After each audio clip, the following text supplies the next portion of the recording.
ఓడినోళ్లను, ఇంట్లో వండుకున్నోళ్లను, ఫామ్ హౌస్లో ఉంటున్నోళ్లను ఈ ఔటర్ రింగ్ రోడ్ మీ తాత తెచ్చిండా అని నేను అడుగుతున్నా. ఈ అంతర్జాతీయ ఎయిర్పోర్ట్ మీ ముత్తాత కట్టిండా అని నేను అడుగుతున్నా. ఇవాళ సైబరాబాద్లో ఉన్న ఐటీ పరిశ్రమలు, ఫార్మా ఇండస్ట్రీస్ని మా ప్రభుత్వం, కాంగ్రెస్ ప్రభుత్వం తీసుకొచ్చినాయి కాదా? అవి తెచ్చినందుకే ఇవాళ హైదరాబాద్ నగరం మహానగరంగా మారింది. మీరేం తెచ్చిండ్రా హైదరాబాద్ నగరానికని నేను అడుగుతున్నా. మీరు తెచ్చింది ఉంటే గంజాయి తెచ్చుంటారు, డ్రగ్స్ తెచ్చుంటారు ఈ నగరానికి. కానీ మేము ఫార్మా కంపెనీలను తెచ్చినాము, ఐటీ కంపెనీలను తెచ్చినాము, అంతర్జాతీయ ఎయిర్పోర్ట్ తీసుకొచ్చినాము, ఔటర్ రింగ్ రోడ్డు తీసుకొచ్చినాము. ఇవాళ ఇంకా విస్తృతంగా విశ్వ నగరంగా మార్చడానికి అవసరమైన అన్ని ప్రణాళికలు మేము చేస్తుంటే పొద్దున్న లేస్తే కాళ్ళల్లో కట్టెలు పెట్టే మాటలు. అయిపోయింది అయిపోయింది, కూలిపోయింది కూలిపోయింది అన్నాడు. అన్నోడు ఏడున్నాడా? ఇప్పుడు నన్ను కనిపిస్తుండా? ఉన్నాడా? రోజు లెక్క పెట్టుకుంటున్నాడు, ఎవరుండ్రు ఎవరు పోయినరా. ఇవాళ మన నగరాన్ని అభివృద్ధి చేస్తున్నాం, ఇవాళ మన ప్రాంతం అభివృద్ధి జరుగుతుంది అని చెప్పి ప్రకాష్ అన్న లాంటి వాళ్ళు ఇవాళ ఈ ప్రభుత్వానికి అండగా నిలబడి ఈ ప్రభుత్వాన్ని కాపాడినప్పుడే అభివృద్ధి జరుగుతుందని చెప్పి వాళ్ళందరూ ముందుకు వచ్చారు.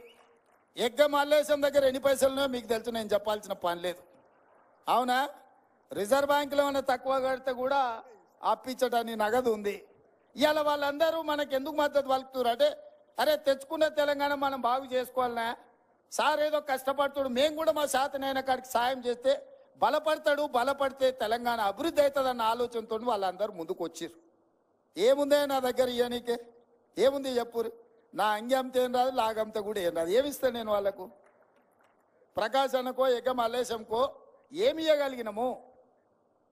వాళ్ళు ఏంటంటే మన ఆలోచన విధానాన్ని నచ్చి ఈ ప్రభుత్వాన్ని పడగొడతామని ఇద్దరు అచ్చోసిన ఆంబోతులాక ఊరు మీద ఇడిచిన మైసమ్మ పోతులు ఉంటాయి కదా, అట్లా మన మీద బీఆర్ఎస్ వాళ్ళు, బీజేపీ వాళ్ళు పడగొడతాం అంటారు. మీరు పడగొడతామని అంటే మేము నిలబెడతామని వాళ్ళు ముందుకు వచ్చారు.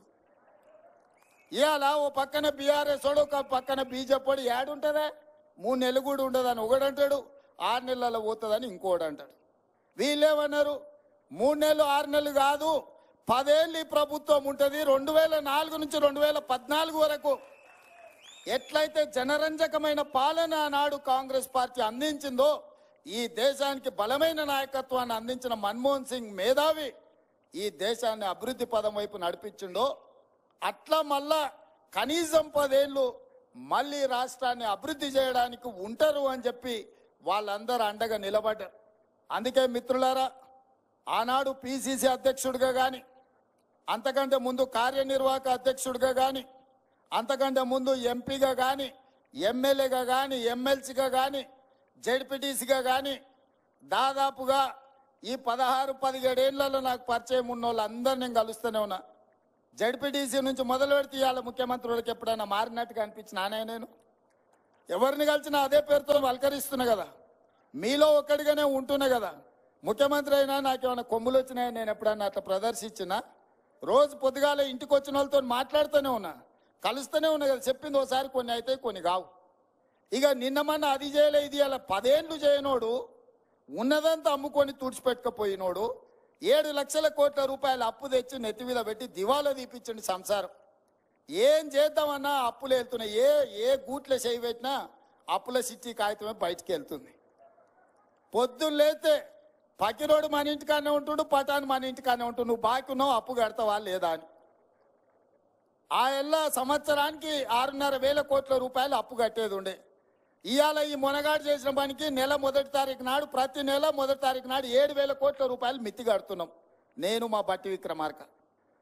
సంవత్సరం తిరిగే లోపల 72,000 కోట్లు మిత్తి కట్టడానికి అవుతుందా? అసలు సంగతి దేవుడు ఎరుగు. ఇది పరిస్థితి. ఎందుకు ఇవన్నీ చెప్తున్నా అంటే మీకు అన్ని లెక్కలు తెలవాలి. ఇవాళ సంసారము అప్పుల పాలైంది. ఈ అప్పుల పాలైన సంసారాన్ని ఒకటొక్కటిగా జర సర్దిద్దుకుంటూ వస్తున్నా. కొంచెం వెనుక ముందైనా మీరు అందరూ ఓపికతోని చెప్పాలి గ్రామాలలో. ఇక మా ఎలక్షన్లు కూడా అయిపోయినాయి. మేము ఎమ్మెల్యేలు మంత్రులమైనాం, వీళ్ళు ఎంపీలు అయిపోయారు. ఇక వచ్చే ఎలక్షన్ మీదే సర్పంచులు, ఎంపీటీసీలు, జడ్పీటీసీలు చేయాల్సింది కార్యకర్తలను జెండా మోసిన వాళ్ళు.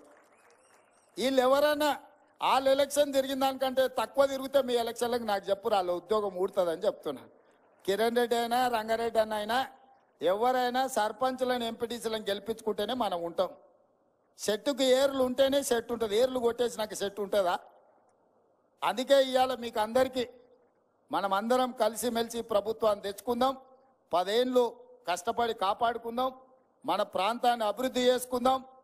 మన మా పిల్లలు కూడా పరీక్షలు కొందరు వాయిదేరు, కొందరు ముందు కోరు, కొందరు వెనుక కోరు అంటారు.